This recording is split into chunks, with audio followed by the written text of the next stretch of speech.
Hello friend, नमस्कार। शेष classes में आप सभी को स्वागत दोस्तों।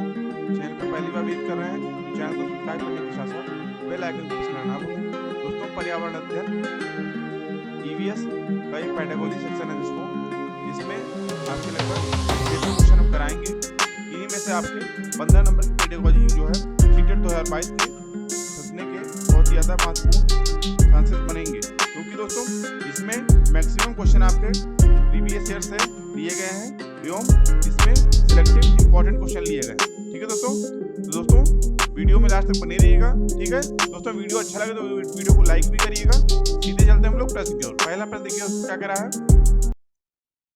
है। स्थानों, दूरियों और दिशाओं की सापेक्ष स्थिति को समझने की क्षमता है।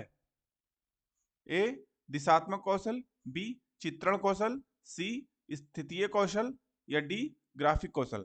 बताना दोस्तों राइट आंसर कौन सा होगा। तो दोस्तों सी ऑप्शन आपका स्थितीय कौशल। स्थानों, दूरियों और दिशाओं की सापेक्ष स्थिति को समझने की क्षमता जो है वो स्थितीय कौशल कहलाती है। दोस्तों सभी क्वेश्चन बहुत ही ज्यादा महत्वपूर्ण है, आप देख सकते हैं। ठीक है, इन्हीं में से आपके जितने भी क्वेश्चन है पेडागोजी के इन्हीं में से फंसेंगे। ठीक है दोस्तों, सीटेट 2022 के लिए। ठीक है, तो वीडियो अच्छा लग रहा हो दोस्तों तो वीडियो को लाइक भी करिएगा या अपने दोस्तों के साथ शेयर भी करते रहिएगा। सीधे चलते हम लोग प्रश्न की ओर, दूसरे प्रश्न की ओर। दूसरा क्वेश्चन देखिए क्या कह रहा है। ईवीएस शिक्षण अधिगम में कक्षा में प्राप्त अधिगम को विद्यालय के बाहर के जीवन से जोड़ने और इसे समृद्ध करने का तात्पर्य है। ए पाठ्यपुस्तकों से बाहर जाना, बी वैश्विक पर्यावरणीय मुद्दों और चिंताओं को पाठ्यपुस्तकों से लिंक करना, सी पूर्ण विद्यालय दृष्टिकोण या डी पाठचर्या से बाहर जाना। बताना उसको राइट आंसर कौन सा होगा। तो दोस्तों बी ऑप्शन आपका इस प्रश्न के लिए बिल्कुल राइट हो जाएगा। ठीक है, वैश्विक पर्यावरणीय मुद्दों और चिंताओं को पाठ्यपुस्तकों से लिंक करना। ठीक है दोस्तों, बी ऑप्शन बिल्कुल राइट हो जाएगा इस प्रश्न के लिए। ठीक है, चलते हैं अगले क्वेश्चन की ओर। तीसरा क्वेश्चन देखिए क्या कह रहा है। ईवीएस पाठ्यपुस्तक में सपेरों पर एक अध्याय है, इसका उद्देश्य बच्चों को जागरूक करना और संवेदनशील बनाना है। ए कि यह एक अवैध कार्य है, बी सपेरों के लिए क्योंकि बच्चे इन दिनों अक्सर उन्हें नहीं देखते हैं, सी कि सपेरे सांपों को नुकसान नहीं पहुंचाएं और उन्हें अपनी आजीविका से वंचित करने से पहले विकल्पों को प्रदान करने की आवश्यकता है, या डी कि पशुपालन आजीविका का अच्छा स्रोत है। बताना उसको राइट आंसर कौन सा होगा। तो दोस्तों बी ऑप्शन आपका सपेरों के लिए क्योंकि बच्चे इन दिनों अक्सर उन्हें नहीं देखते हैं, बी ऑप्शन इस प्रश्न के बिल्कुल राइट आंसर हो जाएगा। ठीक है, ठीक है दोस्तों, चलते हैं अगले क्वेश्चन की ओर। चौथा क्वेश्चन देखिए क्या कह रहा है।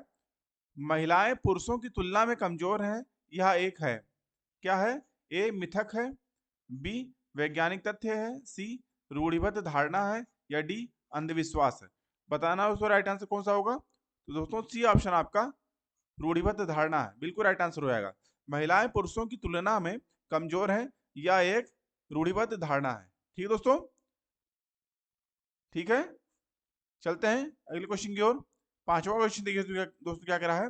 कक्षा 4 की एक शिक्षिका ने अपने विद्यार्थियों से कहा कि कुछ वयोवृद्ध लोगों से यह पूछिए कि जब वे जवान थे तो क्या उन्होंने कुछ ऐसे पौधे देखे थे जो आजकल नहीं दिखाई पड़ते हैं। उपरोक्त प्रश्न के पूछे जाने पर निम्नलिखित में से किस कौशल के आकलन की संभावना नहीं है। इसको ध्यान रखिएगा दोस्तों, नहीं। ठीक है, ए चर्चा, बी प्रश्न पूछना, सी अभिव्यक्ति या डी प्रयोग। बताना उसको राइट आंसर कौन सा होगा। तो दोस्तों डी ऑप्शन आपका प्रयोग बिल्कुल राइट आंसर हो जाएगा इस प्रश्न के लिए। ठीक है, प्रयोग आकलन, प्रयोग जो है ये कौशल के आकलन की संभावना इस प्रयोग की नहीं है, बाकी तीनों की है। चर्चा भी होगी, प्रश्न पूछना भी है और सी जो है अभिव्यक्ति भी है। ठीक है, लेकिन प्रयोग जो है इसमें इसकी संभावना नहीं है, तो इसी हिसाब से डी ऑप्शन इस प्रश्न के लिए बिल्कुल राइट हो जाएगा। ठीक है, चलते हैं अगले क्वेश्चन की ओर। छठा क्वेश्चन देखिए क्या कह रहा है।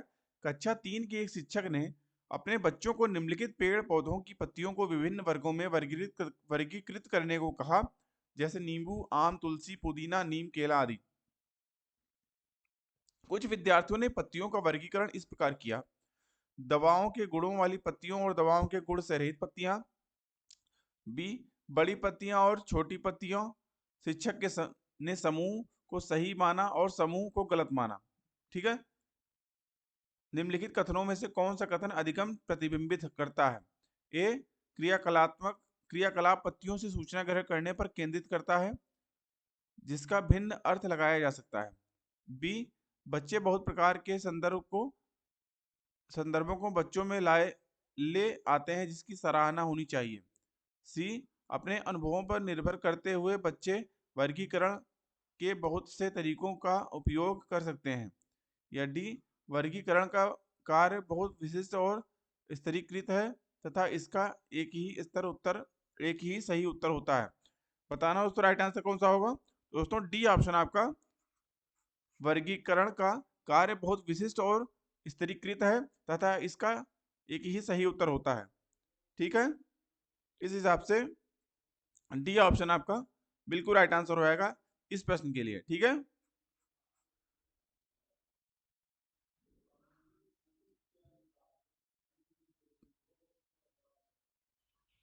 ठीक है दोस्तों, चलते हैं अगले क्वेश्चन की ओर। 7वां क्वेश्चन देखिए क्या कह रहा है।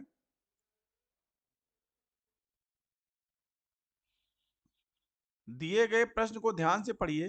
क्या आपने अपने घर या स्कूल के आसपास जानवर देखे हैं जिनके छोटे बच्चे हैं? अपनी नोटबुक में उनके नाम लिखिए। इस प्रश्न के माध्यम से किस प्रक्रमण कौशल का आकलन किया गया है? ए, अवलोकन एवं रिकॉर्डिंग। बी, वर्गीकरण एवं चर्चा। सी, परिकल्पना एवं प्रयोग। या डी, न्याय के लिए सरोकार। बताना दोस्तों राइट आंसर कौन सा होगा? तो दोस्तों ए ऑप्शन आपका अवलोकन एवं रिकॉर्डिंग बिल्कुल राइट आंसर हो जाएगा इस प्रश्न के लिए। ठीक है, क्या आपने अपने घर या स्कूल के आसपास जानवर देखे हैं जिनके छोटे बच्चे हैं? ठीक है, यह जो है अवलोकन एवं रिकॉर्डिंग है। ठीक है दोस्तों, तो ए ऑप्शन इस प्रश्न के लिए बिल्कुल राइट हो जाएगा। ठीक है, चलते हैं अगले क्वेश्चन की ओर। 8वां क्वेश्चन देखिए तो क्या कह रहा है। कक्षा 5 की शिक्षिका एक एल्यूमिनियम फॉयल लेती है और पानी में डाल देती है एवं दिखाती है कि वह ऊपर तैरता है। फिर वह फॉयल को मरोड़कर जोर से दबाती है, निचोड़ती है और फिर से पानी में डालती है तथा शिक्षार्थी को दिखाती है कि वह डूबता है। बाद में वह शिक्षार्थियों को यह सोचने और कारण देने के लिए कहती है कि ऐसा क्यों हुआ। इस प्रश्न का उत्तर देने में निम्नलिखित में से कौन सा प्रक्रमण कौशल का प्रयोग किया जाएगा? ए, मापन। बी, परिकल्पना। सी, वर्गीकरण। या डी, अवलोकन। बताना दोस्तों राइट आंसर कौन सा होगा? तो दोस्तों बी ऑप्शन आपका परिकल्पना जो है ये बिल्कुल राइट आंसर हो जाएगा इस प्रश्न के लिए। ठीक है, ठीक है दोस्तों, चलते हैं अगले क्वेश्चन की ओर। 9th क्वेश्चन देखिए क्या कह रहा है। एनसीईआरटी की पर्यावरण अध्ययन की कक्षा 5 की पाठ्य पुस्तक में सुनीता अंतरिक्ष में शीर्षक पाठ स्पेसशिप में अंतरिक्ष यात्री सुनीता विलियम्स के अनुभवों का वर्णन करता है। इसे शामिल करने का के क्या कारण हो सकते हैं या सकता है? ठीक है, पहला, यह घटना अंतरिक्ष यात्रियों की जिंदगी में झांकने का अवसर देती है। दूसरा, यह घटना स्पेसशिप में भौतिक स्थितियों का वर्णन करती है। तीसरा, यह घटना स्त्री पुरुष लिंग जेंडर रूढ़िवादिता को चुनौती देती है।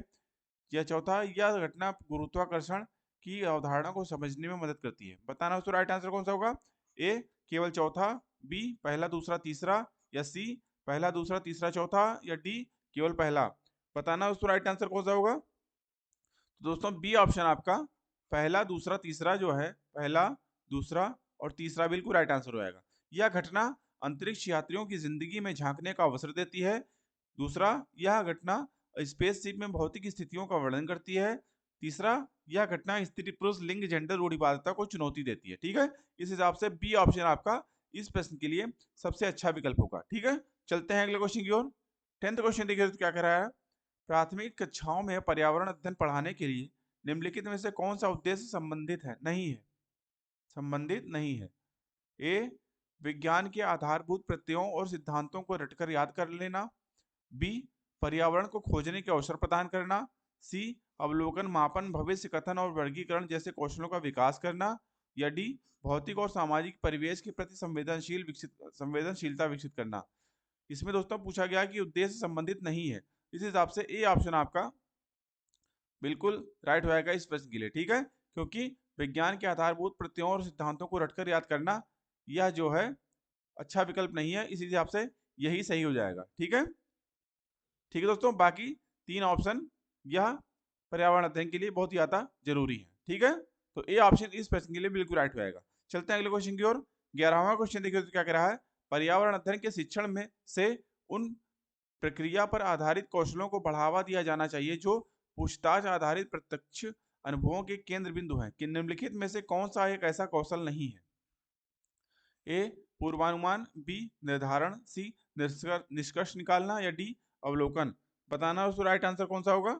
दोस्तों बी ऑप्शन आपका निर्धारण जो है बिल्कुल राइट आंसर होगा इस प्रश्न के लिए। ठीक है, निर्धारण कौशल इससे संबंधित नहीं है। बाकी तीन जो है पूर्वानुमान, निष्कर्ष निकालना, अवलोकन पर्यावरण शिक्षण से संबंधित है। ठीक है, जो कौशलों को बढ़ावा दिया जाना चाहिए। ठीक है, जिन कौशलों को। ठीक है, तो इस हिसाब से बी ऑप्शन इस प्रश्न के लिए बिल्कुल राइट होगा। ठीक है, चलते हैं अगले क्वेश्चन की ओर।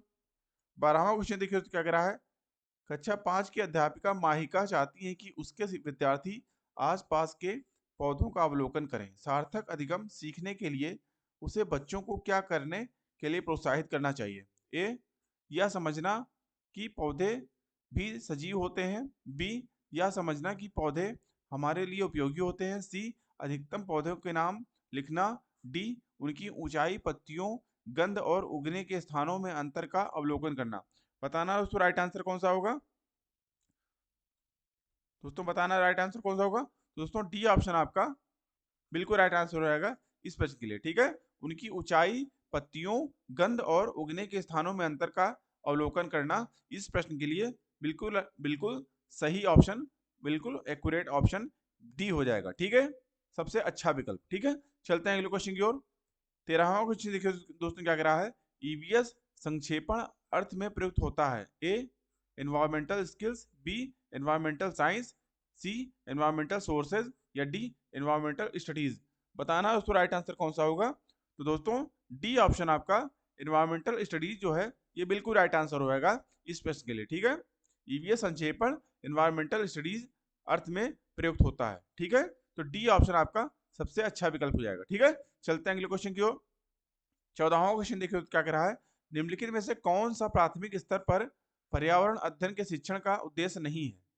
ठीक है, ए कक्षा कक्ष में होने वाले अधिगम को विद्यालय के बाहर की दुनिया के साथ जोड़ना, बी शिक्षक कक्षा कक्ष में कड़े अनुशासन को सुनिश्चित करे, सी बच्चों को प्रश्न पूछने के लिए अवश्य अभिप्रेरित करना चाहिए, या डी बच्चों को अपने निकटतम परिवेश से परिचय प्राप्त करने के लिए अवश्य अभिप्रेरित करना चाहिए।